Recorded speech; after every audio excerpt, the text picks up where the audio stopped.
They say money can't buy happiness, but it can buy oxtail, and that's very close enough. So let me show you how I make my oxtail. First, I start off by washing my oxtail in water with vinegar and lime juice. Yes, wash your meat. This helps to reduce bacteria, and in some cases it can also tenderize your meat. Then I went in and trim off the excess fat because you don't want your oxtail to be greasy. Oxtail itself is very fatty. Then you're gonna go ahead and drain away all the water, getting the meat as dry as possible. Then I'm gonna go in with my seasoning. So I use some onion powder, some garlic powder, some paprika, some cayenne pepper, some meat seasoning, some all-purpose seasoning, some black pepper. If you can see the meat when you're done seasoning, then it's not seasoned well. Then I'm gonna go in with some browning. This will add to the color and also adds the flavor. And then just rub that in and get it all over your meat. I usually let this sit for about an hour and two if I'm not leaving it overnight to marinate. In your Dutch pot or cast iron, you're gonna add some cooking oil, and then you are going to brown some sugar on medium heat.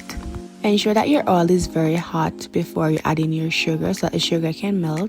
And this step is optional. You don't have to use the sugar if you don't want to, because you already have browning. But I like to do this because when the sugar caramelizes, it adds a very sweet and very flavorful taste in the meat. And then you're gonna go in and sear your meat so that all the sides are brown.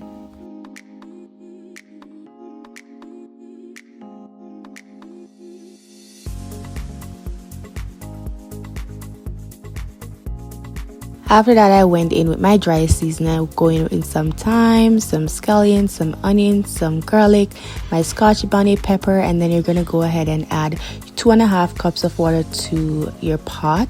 This dish usually takes about 3.5 hours to cook. You can use a pressure cooker if you like, but I like the slow cooking method because this slowly breaks down the collagen in the meat, which result in a more tender and more flavorful dish. After about 2.5 hours, I go in with some soy sauce and also some pimento seeds or allspice, and then I'm just gonna let that cook for another few minutes, probably about 5 to 10 minutes. And then I'm just gonna go ahead and I'm gonna check my oxtail. You can taste as you go along and add seasoning to your liking. Once your oxtail is falling off the bone, then you're gonna go in with some butter beans, and then you're just gonna stir that and simmer on medium to low heat for about 5 more minutes, and then that's done. That's how I cook my oxtail. Let me know how you cook your oxtail in the comments below, and let me know what other recipes you want to see me cook on here. Please don't forget to hit the like button, share, comment, and I'll see you guys in the next video. Bye.